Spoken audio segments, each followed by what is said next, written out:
What if fear of the truth didn't hold us back? Instead of having to do the research yourself, we've done it for you. Tune in each week as real moms drop some truth bombs. Answers start now. All right, so we should just bang into food then? Bang into food. Bang in.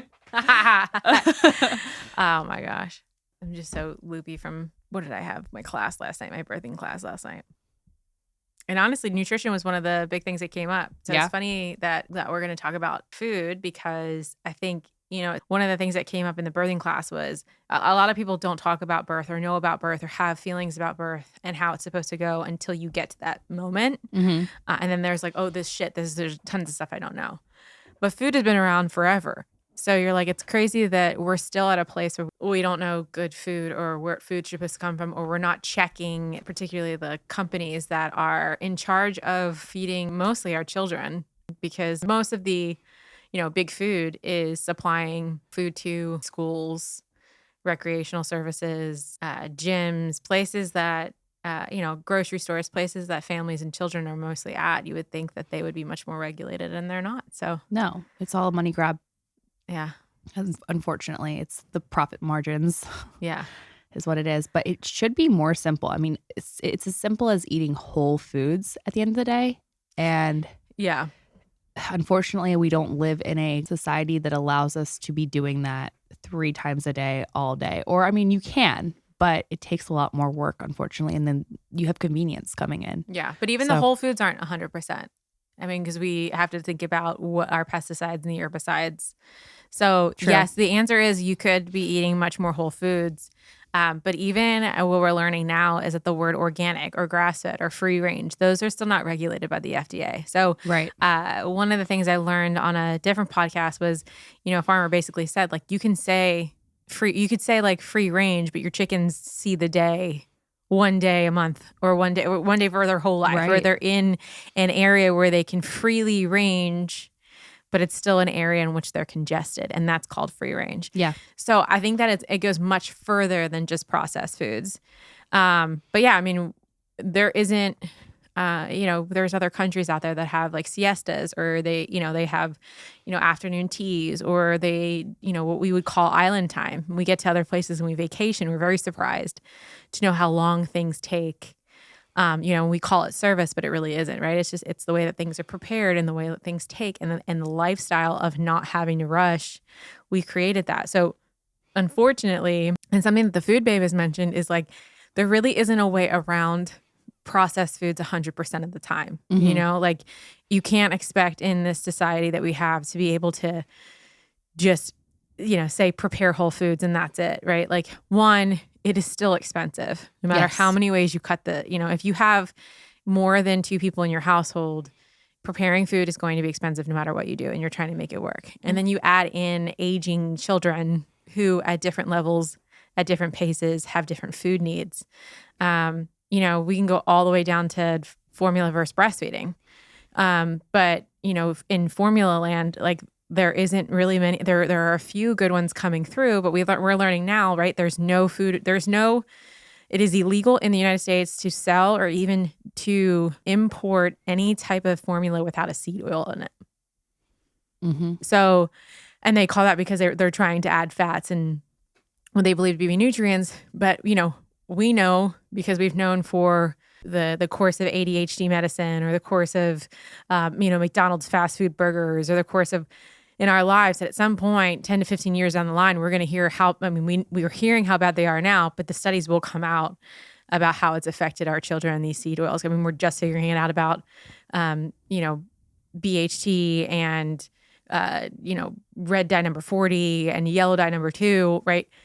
There's been musterings of it, but up until now, there have been no actual studies to prove, until we start seeing countries who, like the UK or Australia or Canada even, saying that we can't have these food on these shelves. Right. Do you think that they will ever ban seed oils completely in the U.S.? No. And I think if we go back to the processed land, right? We're like, what came first, the chicken or the egg? We are an industrialized country, mm-hmm. right?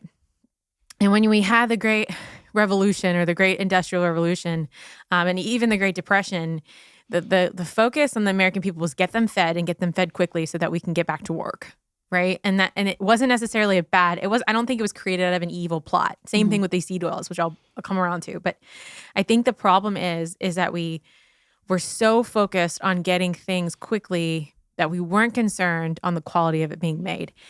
Back then, there were a lot more regulations, or there were things that were unknown, right? There wasn't a lot of, I would argue to say that there wasn't a lot of chemical engineering going on at the time, or it just hadn't gotten there yet. Right.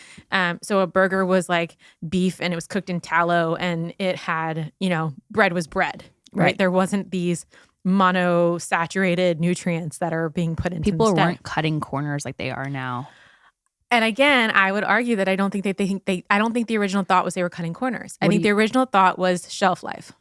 Okay. So in the Great Depression, people couldn't afford food, right? And so you have these companies, like these canned companies or these processed food companies where even the McDonald's hamburger, there was a study of like how long it took to actually gain mold, right? It's sick to us now, but back then their thought was, if this is the only thing that someone can afford, and then the Iron Curtain or whatever it was, we have war and people can't, like groceries are bombed or whatever it is, and we can't afford to eat, in our cupboard, what could we have for the next 5 to 10 years? So I truly believe, and I'd like to believe, because I think my goal is to believe that everything created is not because we're like, great, we're gonna get the American people this way and we're gonna kill them. I don't think we're trying to kill each other from the inside out. What I do think was that we were trying to gain a culture that was able to afford meals quickly and get back to work, right? You had your construction workers that had like a 5-minute break. And so here's a quick burger. And then they were like, well, not enough people are buying it. So how do we keep this shelf stable for as long as we can? And then came well, we don't really know. I mean, now we know some of these things are like, equivalent to the oils you put in your car, right? But back then it was just, how do we get these people fed quickly and back to work? Now we're seeing 10 to 15 years down the line, the number of heart disease that's gone up. Obesity that's gone up in a very unhealthy way. Just the lack of, because you have a sedentary lifestyle and you're eating foods that were supposed to sustain you and you're not able to burn it off or detox it out, right? And so after a while in your body, what does it do? We're now seeing the effects of that, and right? then coupled also with the mental health that goes with all of that. 100%. And then you put those things together and it's a perfect storm. Yeah, there's a documentary that's coming out that I'm dying actually to see, but it's called To Die For, DYE. I think it's either still on Kickstarter or at the end. Yeah. But I've been obsessed with watching it from literally in its Kickstarter program till now. It's literally a family that has fast-tracked what's happening in the preservative world with food dyes and how it's particularly marketed towards children.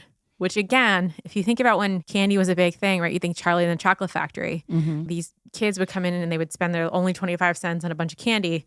That candy doesn't go very far. So these additives, I believe, are placed in there not to essentially hurt them, but to make it look great. These beautiful reds and these awesome greens and these spectacular blues that we wanted these kids to be like wowed by, save all their pennies for and be able to eat, right? And that also didn't go bad.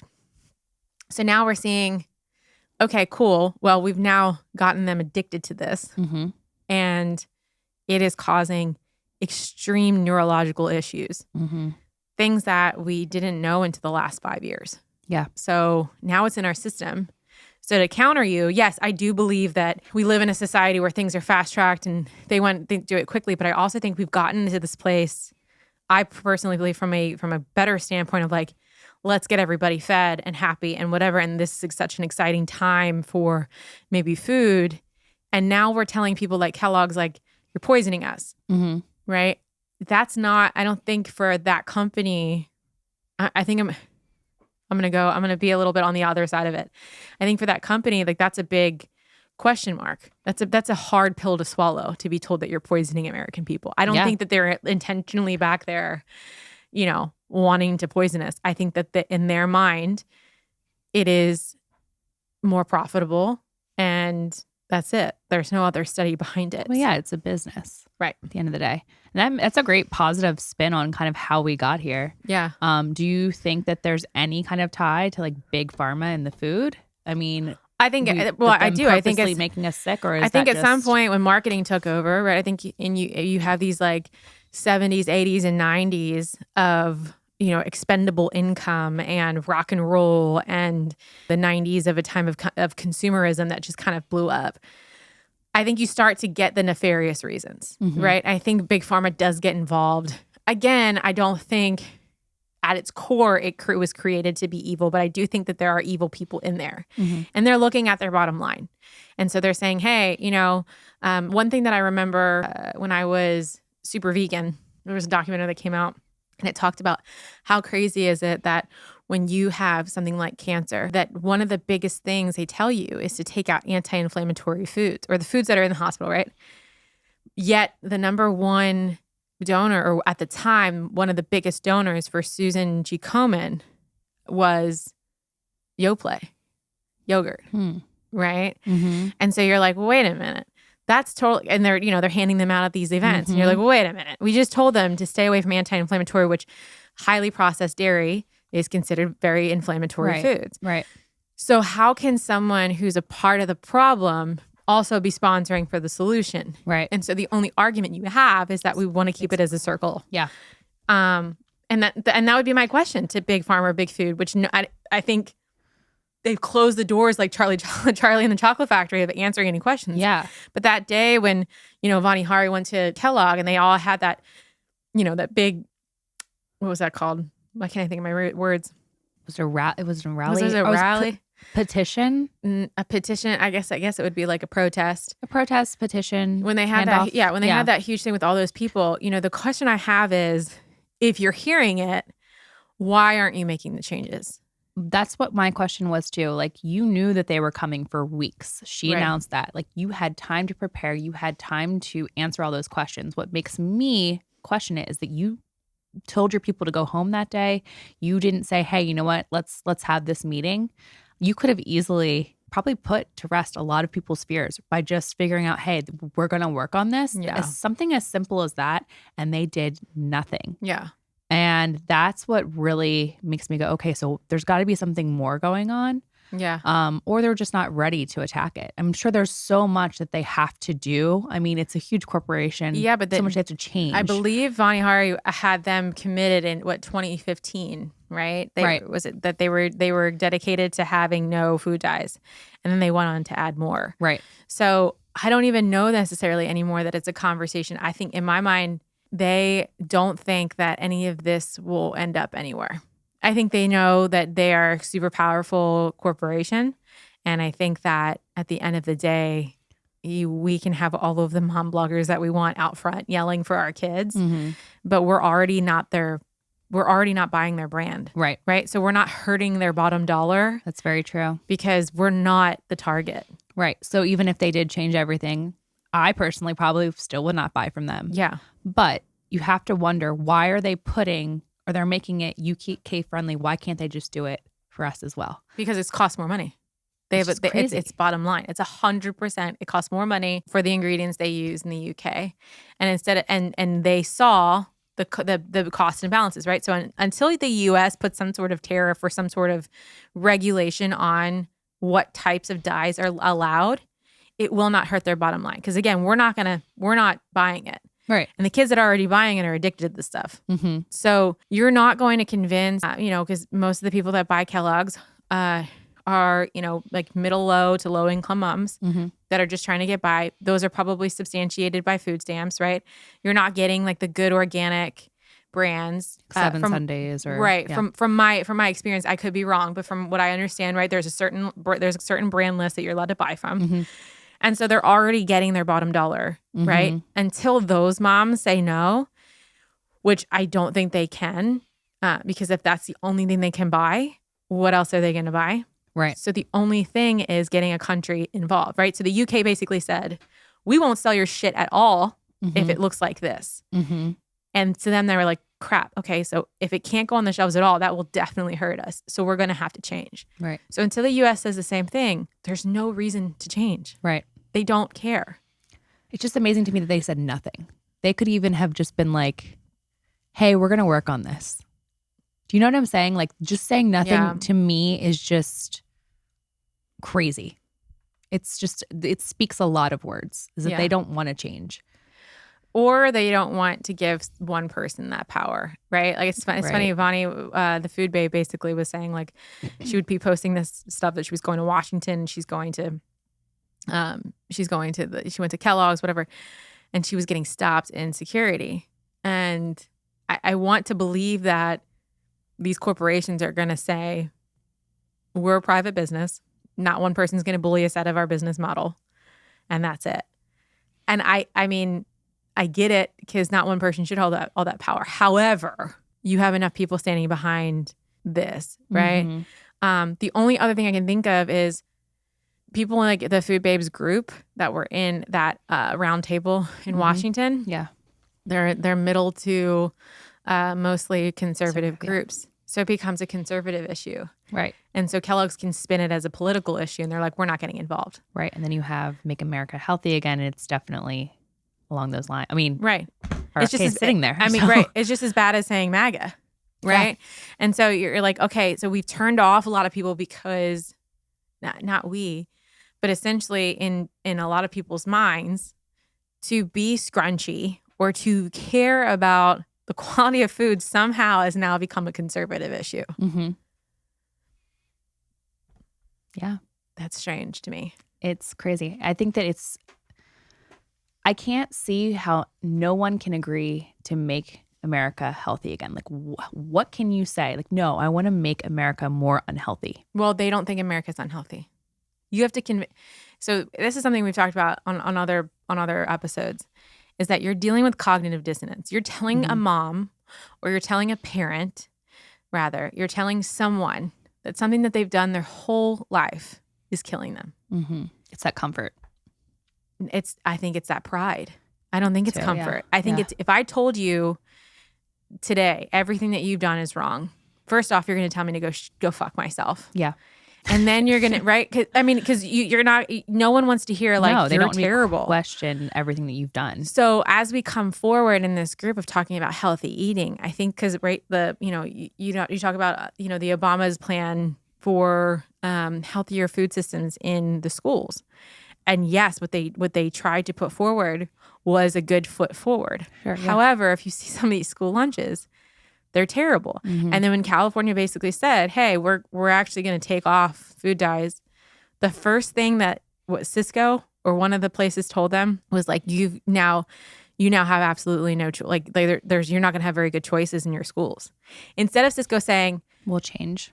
Okay, let's figure out how to work together. Let's brainstorm this. What other foods can we bring in that we can get at a high volume that is still considered healthy? They basically said, great, well, you went from 5 choices to 3 now. So hope you're happy. Yeah. Right? And that's what I think that we're doing when you tell somebody that. You're basically saying like, you have no choice, right? Mm-hmm. You feel powerless. And I think that that's the difference between someone who, I hate to use red pill, blue pill because it sounds political, but when you do take the Matrix red pill and you're like, okay, this doesn't make sense. What about this over here? Mm-hmm. When you willingly go through that, it doesn't feel as bad as if someone was to tell you. And I only know that from my experience, like with home, right? So my family is a very ultra processed, comes from the old American way. My grandmother came here from Thailand and like, they basically were like, you're going to be an American culture.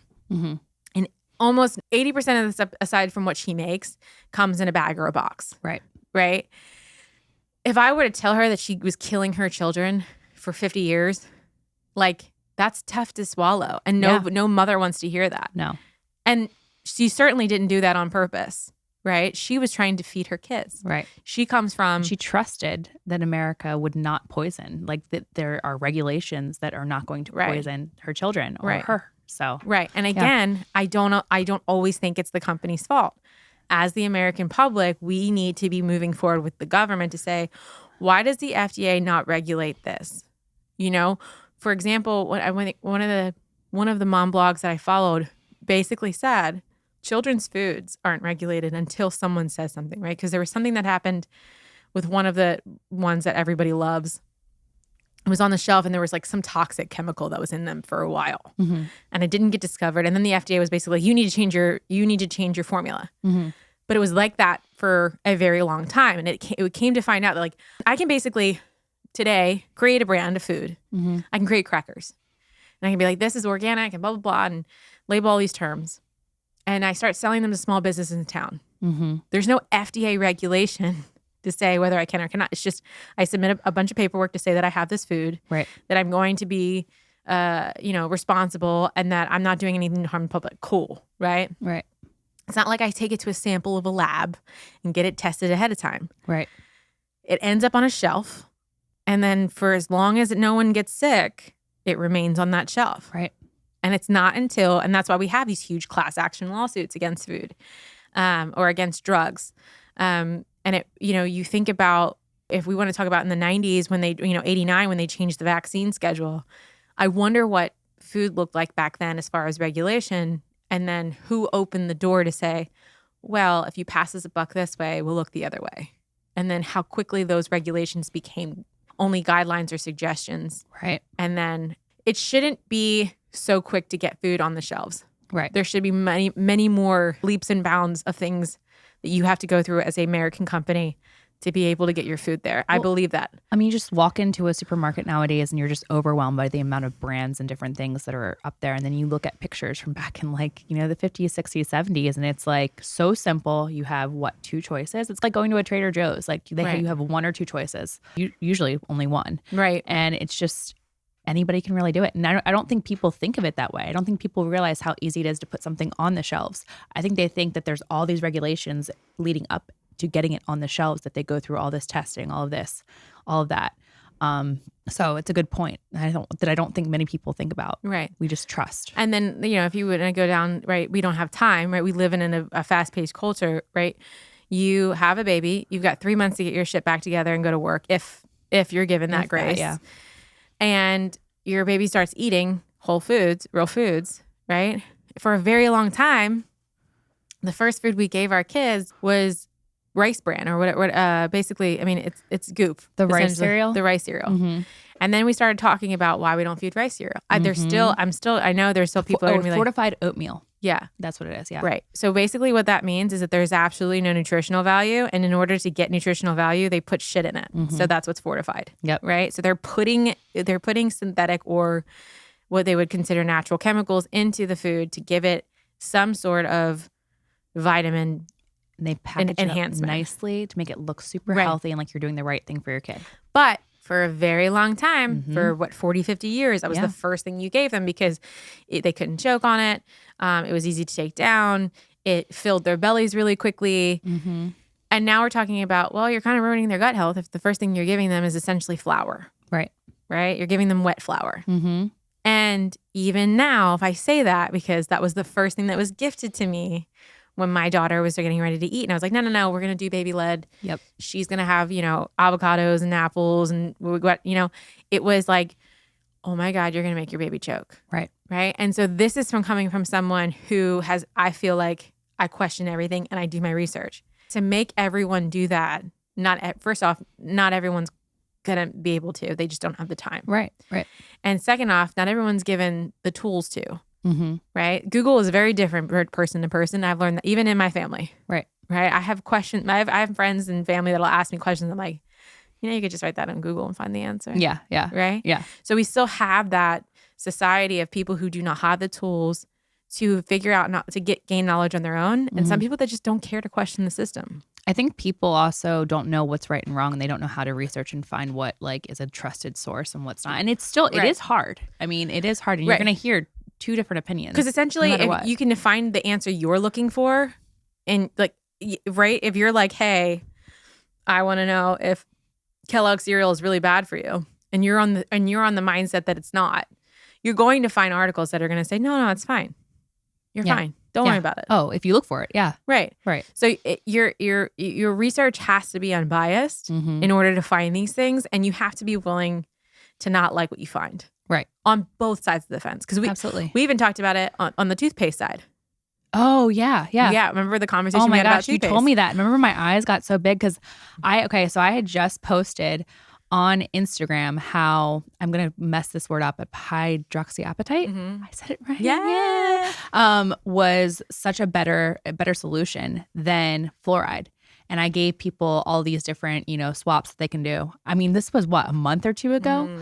And Brittany came, I think it was 2 weeks ago. Found on a podcast, right? Yeah, on a podcast. She's like, did you just listen to how hydroxyapatite's not good for you anymore? Yeah. And I was like, what? Yeah. And Or it might not be. I'm like, oh my gosh, we don't have enough We don't studies. really know. Right. But. And that was the big thing was what this woman had alleged to was it's crazy how quickly people eat up something when you use the word healthy. Right. When you say this is better for you than this, how quickly, the fact that it had been so quickly consumed, especially by the crunchy community who you would think would be a little bit more, free thinking a little bit. Or do their research or right. No. Or know that there's lack of, right? But all of a sudden they're like, hey, no fluoride, no problem. Here's hydroxyapatite. Right. And I remember being like, okay, that's when I watched that and I sent it to you, I was like, I get this now. Because if you're going to question one side, you have to question both. Yeah. It's the For same sure. it's same thing with our pediatrician who's amazing. And people were coming to her because there was that whole Redmond scandal on the salt. Mm-hmm. And was it Organimom or lead free Safe mama? Mama. Lead Safe Mama did a whole thing on, how much lead is actually in that salt. And then, our pediatrician was like, all right, wait a minute. Don't throw out what you just bought, your $20 fucking salt. Yeah. And think about it for a second. Mm-hmm. One, how much salt are we consuming? Two, right, like when we're testing for lead, there was a lot of questions that she had that didn't make sense. And instead of having the conversation with her, Lead Safe Mama just like blocked her, essentially. Yeah. Well, kind of Yeah. blew up, posted, and basically just completely ripped her to shreds. Right. Like denouncing any kind of like. And these are two people who I personally still, both, both the pediatrician and Lead Safe Mama, I still follow Lead Safe Mama Mhm. because I still think what she has is Valuable. amazing, valuable, but it is fearful because you're like, what the fuck can I eat and what I can't, right? And that's all that our pediatrician was saying was like, we can't just say you cannot have these things. Right. We have to offer alternatives. Right. And I think that's the problem in the crunchy community in general is that we tend to be like, you're feeding your kid that, you're going to kill them. You know? Right. We take the fear that's instilled in us and then we project it onto everybody else. Right. And I think that we need to be a little bit more mindful Because about what we're doing. Because again, you're not going to attract bees with vinegar. No. Right. And so if I'm going to my mom, who's literally given me lollipops my whole life and letting me eat McDonald's every first Friday that I was out of school, and I'm telling her this stuff kills, what she's hearing is, oh, you think I've poisoned you your whole life? You think I'm a bad mom? Yeah. Right. And I don't want anyone to feel like that. No. What I do want you to say is if I can give the argument that, at one point everyone was smoking cigarettes and it was cool and it was marketed awesome. And now we know there's zero benefit except for the fact that it's extremely addictive and you most likely will get some form of cancer due to it. Right. But for the longest time, it was marketed as cool and the thing that you did after sex. And it was like very like, it was like this, it was in the movies. It was sexy. People were doing it at breakfast at Denny's, like it was a very sociable activity. Mm-hmm.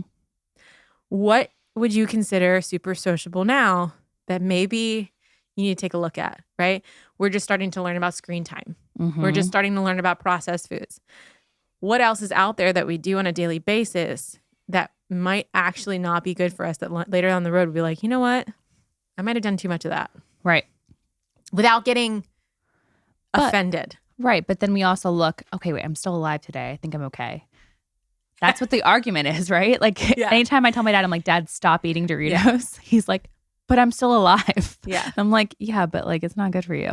Yeah. There's that woman that drank Dr. Pepper her whole life. Oh, yeah. And she was like, I'm healthier than an ox. And you're like, okay, great. Right. Wait, genetics plays a large form. It does. In this, right? Environment plays a secondary form. So maybe homegirl, played tennis and ran 7 miles all of her life and she could afford to drink her Dr. Peppers, right? Not one size fits all in the health industry. And that's what I think that we have to come to grips with is like,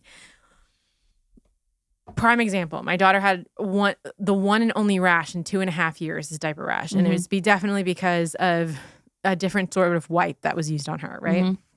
And I went the organic route at first because I was like, okay, I'm just going to put calendula and I'm going to do a little witch hazel and I'm going to do, there's like, like a balm salve or diaper salve.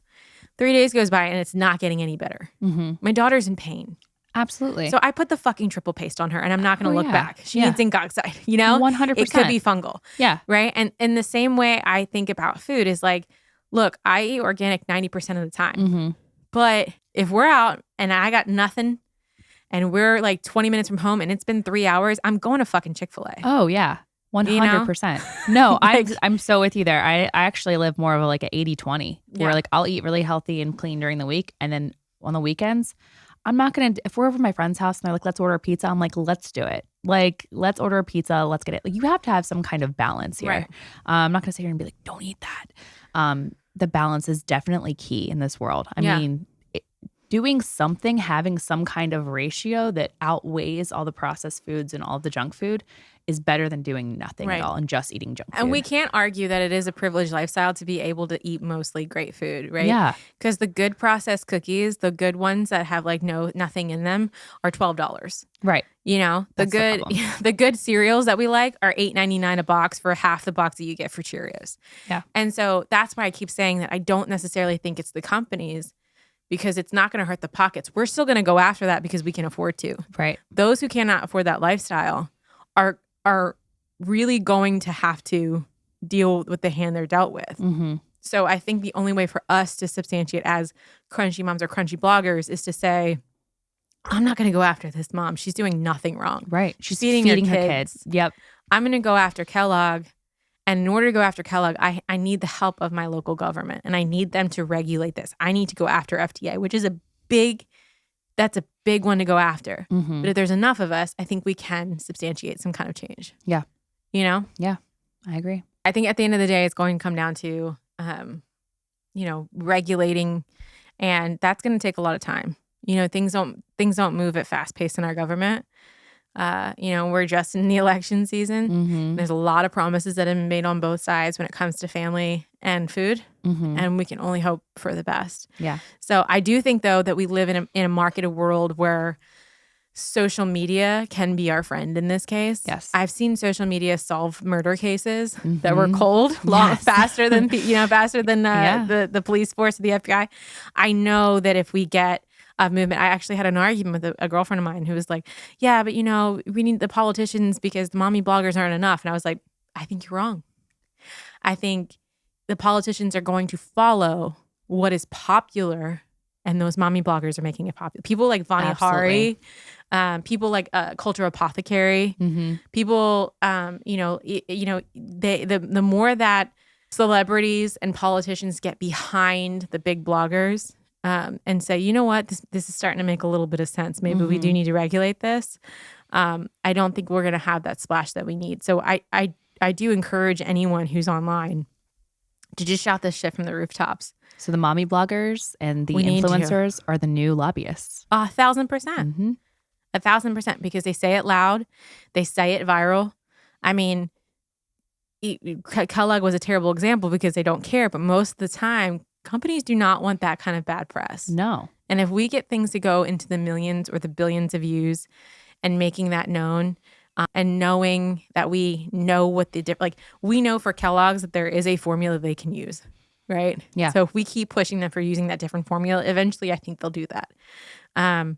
But, I think as a millennial and a Gen X, or a millennial and a Gen Z culture, for us to officiate change doesn't look like a protest anymore.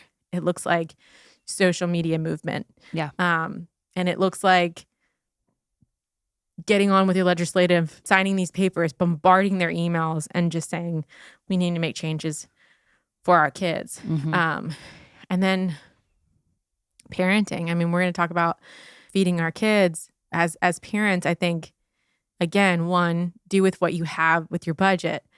But if you can make a few good things and say, hey, you know what? I may not be able to afford all the good snacks, but I am going to get organic meat.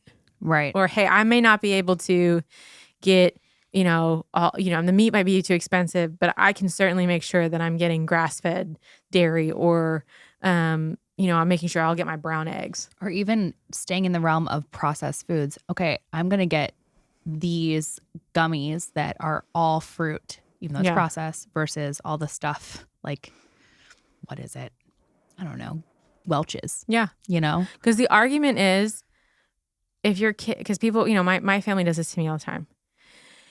Your kid's going to be so deprived and she's going to go balls to the wall. And I'm like, no, my kid still gets candy. She gets Yum Earth. You know? Exactly. My Which actually kid- is better, honestly. Right. I mean, it tastes better. It does taste better.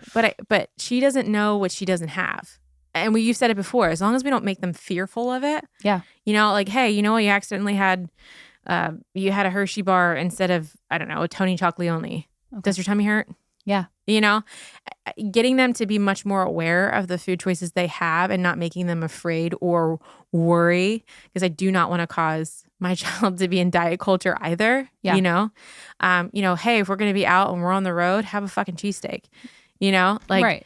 I want my child to say when they get home, man, I really, really, really want some broccoli. So it's just teaching your kid to be more intuitive with their body and to be prideful about what they put into their body. 1,000%. My friend has a 4-year-old, and that's exactly, it's doable. I'm going to tell you it's doable because I've watched him literally look at a cupcake. He's like, my mom says that right there is not good for me. And I know when I have that, then my tummy hurts. So my mom actually makes me a separate cupcake. And he knows that. And he's he loves his mom because of that. And he looks at her and he's like, oh my gosh, my mom cares about my me mom so much. cares, but he knows that at 4 years old.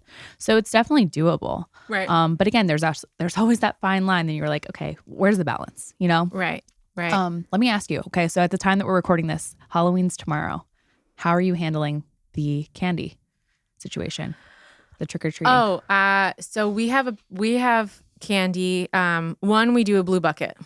So I think that a lot of people do a blue bucket for neurodivergent children. Okay, can you explain that a little bit? So the idea of the blue bucket, I'm going to say this incorrectly because I don't remember 100% of it, but I know particularly autistic children, but neurodivergent children or children who have allergies may use this bucket. And the blue bucket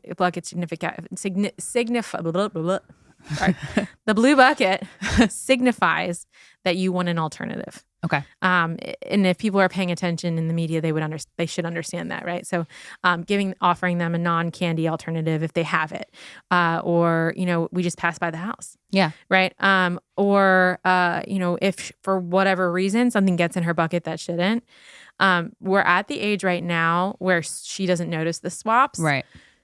As she gets older and there's more conversations, we'll have that around Halloween time. But for now, we did Boo at the Zoo. It was awesome. And she got this little bag, and they put candy in it. And I wanted her to experience with the other kids. I'm not going to be like, you can't walk up and say trick or treat, yeah. right? But she doesn't understand that it's candy. Mm-hmm. She just thinks it's like a little present. Mm-hmm. So she kept opening her bag. We get to the car. I dumped the bag out and I put the candy that I would like her to have in there. Okay. There are alternatives too that we're thinking about as they get older, like the dentist gives them money or gift certificate towards something.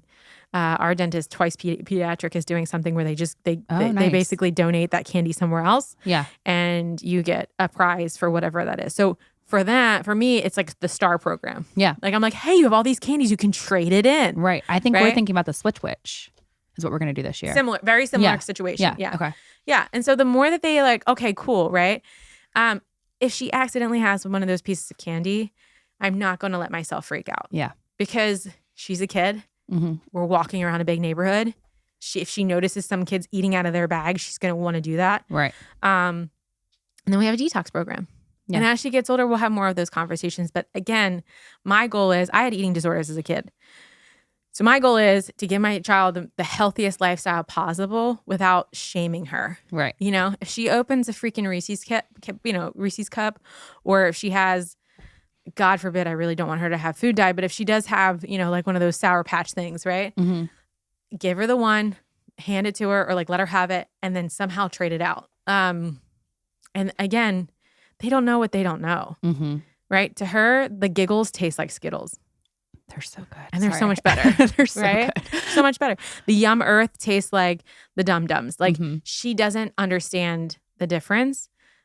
She just knows that she's getting it. Yeah. And so it's candy. Right. It's candy to her, no matter what. Letting her be a kid is my first importance. Yeah. And then giving her the healthy choices is my next. Yeah. But if someone's saying, hey, I'm going to give this to your kid, and she's saying it to me, like my mom was like, hey, can I give her this? I'm like, no, absolutely not. Yeah. if they come to me first, the answer is always going to be no. Right. If it accidentally ends up in her hands, I'm not going to snatch it from her because that's shame, and I'm not going to put that on my kid. Yeah. What about, and so you're doing switch which? I think I'm going to do switch which. I think I'm going to take even a more like laid back approach. Right now he doesn't really notice. So I can easily probably switch everything out. Yeah, 1 and 2 is so easy because they don't have they have no idea, and they don't care. They're not like the whole mine and this is mine. I got this candy. I think happens at 3 or 4 because they're cognitive of I got this prize. I earned this. Yes. Yeah. But I think as you get older, I think if it becomes an issue, I don't want to deprive him of that. Maybe 10, 15 pieces. You can keep this. I will give you more if you want. It's the good kind, right? Hopefully by that point he's like, ew, what is this? Right. Right. But then doing the switch which. Yeah. Yeah. Like have you done a Hershey? Have you had a Hershey's bar recently? Not recently. Oh, they taste awful. Oh, really? I had like a moment because I was we were leaving Boo at the zoo and I needed some candy. Yeah. So I did have like those like tiny little ones they put in your, and I was like, it tastes like plastic. Really? It's such a strange, when you have good chocolate. Yeah. When you're like a exposed Tony's. to I like Tony chocolate because I think it's like super rich. I like the milk. Yeah. But we tend to do like even my kid likes dark chocolate. Yeah. But when you tend to go to those brands or those like organic cacao brands, Yes. like I'm thinking about the colorful packaging with The one with the elephant on it. Yes. That was my favorite. Yes. Yeah. Or even like Hue candies. I know everyone's against Hue right now because the lead's mama. But when you have good chocolate and you're exposed to good chocolate, or you go to like a chocolatier, you're like, this is not only does it make my tummy hurt, but it just tastes like shit. Yeah. Yeah, it's 100%.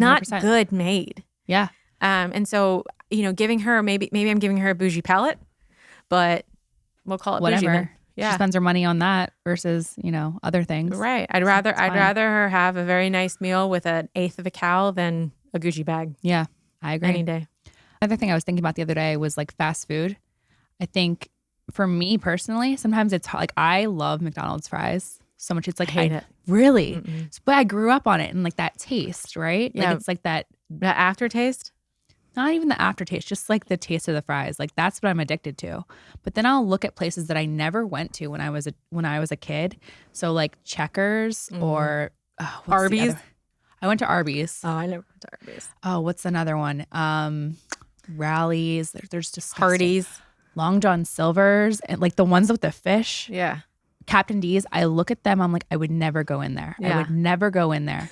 And I hope because I never expose my kid to any of that stuff, that's how they look at it too. So it'll just be a store you pass by. Exactly. It's like, okay, we just don't go there. Yeah. And, ew, that's disgusting. That smells disgusting. That's gross, Yeah. So McDonald's, unfortunately, their fries are so good. You're like, stop. I don't get it. It's like my one vice. I love fry. I'm a French fry fiend. I just don't like McDonald's fries. Does not do it for me. The French fry and a Coke. Their Coke is really good. I don't do Coke. You are really, really crunchy. I will give into my vice here and there, but not a lot. I haven't done soda before I became scrunchy. I haven't done soda in damn near 10 years. Dang. Mm-hmm. You're making me feel real bad. Ginger ale is probably the only time, and that's if I'm dying. Makes sense. Yeah. Yeah. Yeah. But no, I don't. I cannot. The whole Coke scene just completely went over me. See, it's possible. Oh yeah. It takes 21 days for your body to develop or kick a habit. Yeah. Right. 21 days of saying, I'm not going to choose. I'm going to choose something alternative. And I guarantee you, some people will be like, oh, I couldn't wait to go back. I guarantee you though, when you do go back, that first sip, it's going to be like, what is this? 100%. I'm doing a diet right now and I can't have another one of my vices, I guess, is like those lattes, with like all the sugar in them. They're so good. You're like, gosh. What lattes? Just lattes in general. Like I do like a good latte. Pumpkin spice latte. Pumpkin spice, like from Starbucks? Yeah, they changed that stuff though in there. Oh, is it more pumpkin-y? Yeah. Bonnie Hari did it. Oh, really? You didn't know that? I did not know that about her. Oh, yeah. She did it, I think it was 2 years ago. Okay, I may partake. So she did change that. Yeah. So she's done it before. But yeah, so like a pumpkin spice latte. But it has, over the past, I'd say 5 years, become too sweet where I'll be asking for half sweet. So I'm doing a diet right now and I'm hoping by the time I'm done with this that I will absolutely hate those things. Because I'm pretty sure it's a big reason why I can't lose the rest of this baby weight. Because of the sugar? Mm-hmm. I mean, sugar They're is. so good. Like, it's just like a feeling. We need to go in. in. We need to do a whole deep dive in sugar because big sugar. Speaking of big food, big sugar basically, or sugar. The sugar industry is by far the most deceptive industry I've ever met in my life. Insane. And how they basically overtook meat and dairy for cholesterol. Yes. And the addictiveness. I mean, the first reason I even came out understanding food was I had a terrible staph infection from a what's this called? Lip gloss? No. Chapstick? Why can't I think of Face my words paint? today? No, a wax. Oh. I got a wax at like a nail salon. Yeah. And it caused a staph infection. And I looked like the Joker. It was bad. And it kept getting worse and worse and worse. And so I saw kind of a natural holistic person in Miami and they were like, have you tried just like cutting out meat and dairy, anything that would be considered inflammatory for right now? Yeah. 21 days. And so that's when I cut Coke. That's when I cut dairy. And again, as I've come back, it's been better quality and everything's been fine. But in 2 weeks, I never will forget walking through the door of the Westin, and this woman was basically like, "Your skin's glowing," and I quite literally cried my eyes out because That's at that amazing. point I had been dealing with it for months. I went to a doctor who continually gave me antibiotics. I went to the whole dermatologist route. Nothing was working, and it turned out fixing my diet fixed that. So then I went down the rabbit hole of sugar. And there was a book, and I cannot remember the mom's name for the life of me, but it's called I Quit Sugar. And it was about how she took her family basically on a sugarless binge for, I think, the better half of a month. Okay. And they've just been able to cut refined sugar out of their life Wow. for good. That's hard. Yeah. It's hard because, again, In those, everything. and things you don't think it's in. yeah. Yeah. So we can talk about that next time on next food episode. Yes. Honestly, if there's anything that I feel like if our listeners are, when we talk about we're going through things that we think are interesting and we want to talk about, we realize we're a new podcast. Mm-hmm. So if we get into, certain foods or we've said something, about legislation, you guys are like, hey, I want you to go that deep dive. Yeah. I think that'd be a cool idea to be able to go back into episodes and do like a B version and be like, hey, all the things that we've talked about, here's where we're at. Right. So I agree. yeah. So if you're listening, Let us know. Yeah, we're going to talk about a bunch of stuff. You guys let us know what you want to hear. Yeah. Next time on Truth Moms. Next time on Truth Moms.